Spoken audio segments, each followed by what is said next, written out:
Saudari-saudara terkasih dalam Tuhan Yesus Kristus, selamat pagi dan berkah dalam. Kita bertemu kembali dalam renungan harian kita, Senin 7 November 2022. Bahan permenungan kita ambil dari surat Rasul Santo Paulus kepada Titus bab 1 ayat 1 sampai 9, yang isinya adalah penegasan Santo Paulus kepada Titus agar mengangkat penatua-penatua bagi jemaat yang telah ditinggalkan oleh Paulus. Paulus juga memberikan rambu-rambu syarat-syarat. Penatua-penatua hendaknya orang yang tak bercacat, satu istri, anak-anaknya hidup beriman, dan tidak hidup di dalam kejahatan atau dituduhkan hidup yang tidak senonoh atau tidak tertib. Sebagai pengatur rumah Allah, tidak boleh bercacat, tidak angkuh, bukan pemberang, bukan peminum, bukan pemabuk, dan sebagainya. Pendek kata, para penatua yang akan memimpin jemaat-jemaat harus mempunyai kriteria orang-orang yang berkenan kepada Allah. Sedangkan pada bacaan Injil, dua hal dibicarakan oleh Yesus, yakni soal pengampunan. Kalau ada saudara kita yang berbuat dosa, kita harus menegurnya, dan kalau ia menyesal, kita mengampuni dia. Bahkan kalaupun berbuat dosa terhadap kita 7 kali sehari, kita pun harus mengampuni. Yang kedua, agar bisa mengampuni dengan baik, para rasul meminta kepada Yesus, tambahkanlah iman kami. Tetapi Yesus menegaskan, kalau kita memiliki iman sebesar biji sawi, cukuplah itu. Karena dengan iman itu kita bisa minta pohon ara tercabut dan pindah ke dalam laut. Saudari-saudaraku terkasih dalam Kristus, kedua bacaan ini mengandung perintah atau nasihat dari Paulus ataupun dari Yesus Kristus. Kalau kita berbicara dari bacaan Injil yang mau dipesankan Yesus kepada kita, agar kita juga menyelamatkan orang lain. Kalau ia berbuat dosa, kita harus menegurnya dalam kasih. Artinya peringatan kita ini lebih bernuansa kasih penyelamatan, agar orang tidak jatuh ke dalam jurang dosa, lembah yang kelam. Kadang-kadang kita berpikir, kalau sudah kita beritahu dan tidak ada perubahan, kita malas. Namun diberikan kepada kita peneguhan dan penegasan. Bahkan jika ia sehari 7 kali meminta maaf, maka kita pun harus mengampuni. Karena dasar kita, teladan kita adalah Yesus yang mengampuni tanpa batas, tanpa pamrih, mengampuni tidak ada hentinya. Seperti yang dikatakan kepada Petrus, engkau harus mengampuni 70 kali 7 kali. Artinya tidak terbatas. Namun sebagai orang lemah, Petrus meminta jaminan, yakni menambahkan iman. Tetapi Yesus menegaskan kepada kita, cukuplah iman kita ini sebesar biji sawi, maka banyak hal dapat kita lakukan. Kita tidak perlu menambahkan iman, tetapi yang paling penting adalah bagaimana iman itu kita hidupi dan kita hayati dengan konsekuen.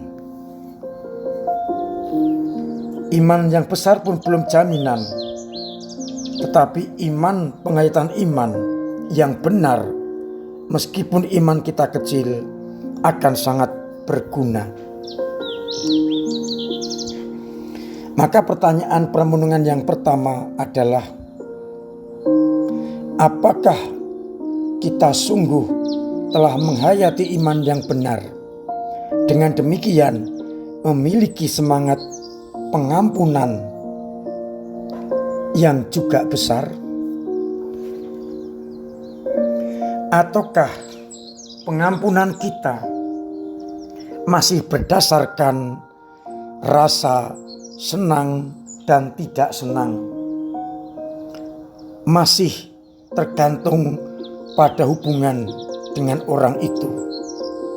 Kalau demikian, itu bukan iman yang benar. Penghayatan iman kita belum sungguh-sungguh mengena. Dan kalau kita belum beriman dengan benar dan belum mempunyai sikap pengampunan yang benar, maka kita tidak masuk kriteria sebagai penatua yang memimpin jemaat Allah. Kita diajak memimpin diri sendiri sebelum memimpin jemaat. Tentu dasarnya adalah penghayatan iman yang benar dan yang didasarkan pada iman akan Yesus Kristus yang mengampuni berdasarkan keinginan menyelamatkan orang dan bukan atas dasar suka dan tidak suka. Oleh karena itu yang paling pokok adalah bagaimana penghayatan iman kita. Karena bila kita mempunyai iman sebesar biji sawi saja, semuanya akan beres. Persoalannya adalah kita meskipun memiliki iman yang besar, namun tidak kita hayati dengan baik, lalu memang tidak berdaya guna dalam hidup kita. Kita masih diliputi dengan kejengkelan, kedengkian, permusuhan, dan belum didasari semangat pengampunan, semangat penyelamatan, semangat untuk membawa orang menuju kepada kehidupan yang kekal.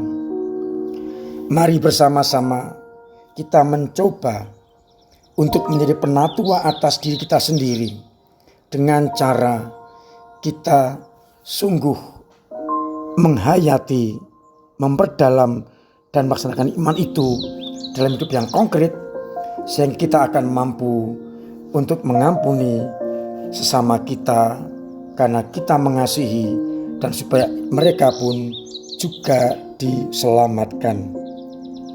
Tuhan memberkati kita sekalian. Amin. Marilah kita berdoa. Bapa yang penuh kasih, kami bersyukur atas iman yang Kau tanam dalam hati kami. Dan Engkau ingin agar iman itu kami dalami, kami hayati, kami hidupi. sehingga kami pun akhirnya memiliki hati yang penuh pengampunan, sehingga mampu untuk menyelamatkan orang-orang yang jauh dari Engkau sendiri. Biarkanlah dengan semangat pertobatan dan pengampunan, banyak orang akhirnya mendapatkan kembali keselamatan yang Kau tawarkan kepada mereka. Ya Bapa, biarkanlah kami memiliki iman sekalipun kecil, namun kami hayati, kami hidupi, sehingga kami pun mampu untuk menampilkan kasih-Mu kepada sesama yang menderita, lebih sesama yang terkena godaan setan dan berdosa.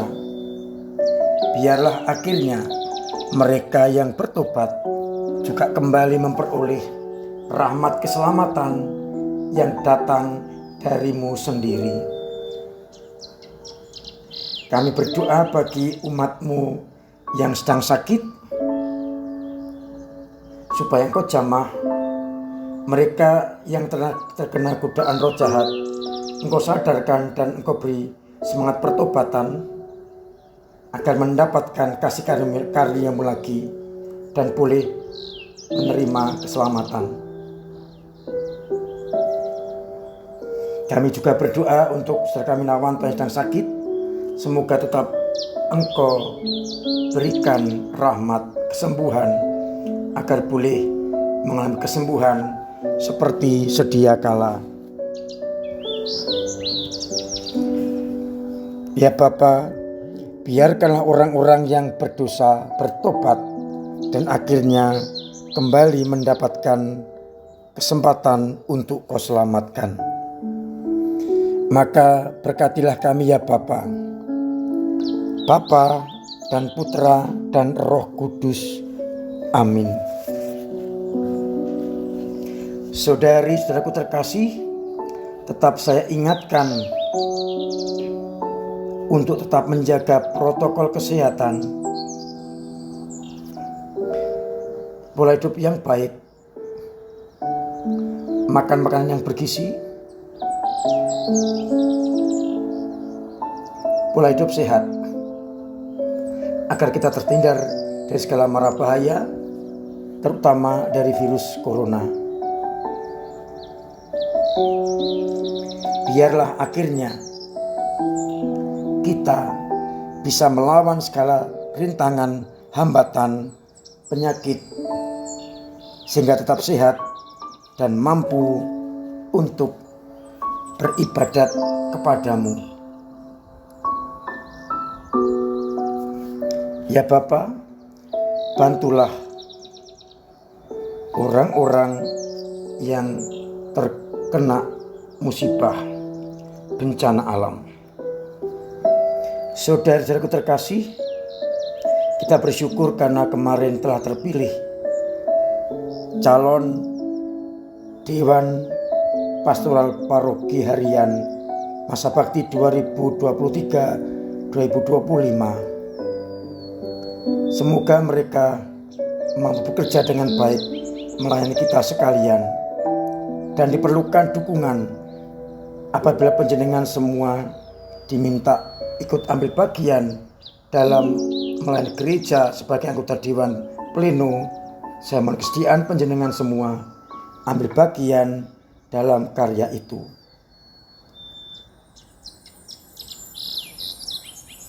Kami masih mengingatkan untuk berpartisipasi dalam pembangunan gedung serbaguna.